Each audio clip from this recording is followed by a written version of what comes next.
ఆస్ట్రేలియాతో 5 టీ20ల సిరీస్లో తొలి మ్యాచ్ను వర్ణుడు వాషౌట్ చేయడంతో ఇప్పుడు ఇరు జట్లు రెండో పోరుకు సిద్ధమయ్యాయి. మెల్బోర్న్ వేదికగా శుక్రవారం తలపడబోతున్నాయి. వర్షం అంతరాయం కలిగించిన తొలి మ్యాచ్లో భారత బ్యాటర్లు దుమ్మురేపారు. అదే జోరును రెండో టీ20లోనూ కొనసాగించాలనుకుంటున్నారు.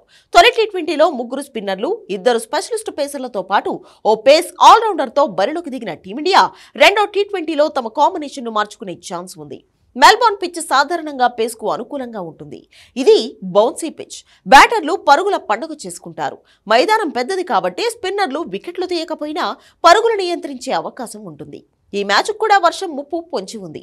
పిచ్ కండిషన్స్ ను పరిగణనలోకి తీసుకుంటే టీమిండియా ఎక్స్ట్రా పేసర్తో బరిలోకి దిగవచ్చు.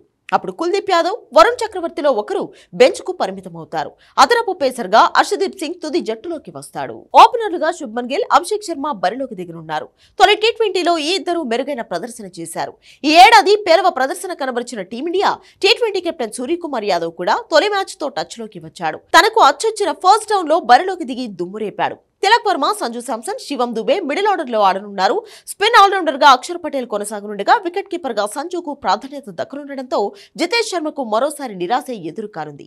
స్పెషలిస్ట్ స్పిన్నర్లుగా కుల్దీప్ యాదవ్, వరుణ్ చక్రవర్తి జట్టులో కొనసాగనున్నారు. ఎక్స్ట్రా పేసర్ కావాలనుకుంటే ఈ ఇద్దరిలో ఒకరు బెంచ్ కు పరిమితమవుతారు. తొలి టీ20లో హర్షదీప్ సింగ్ ను కాదని హర్షిత్ రాణాను ఆడించడం విమర్శలకు దారితీసింది.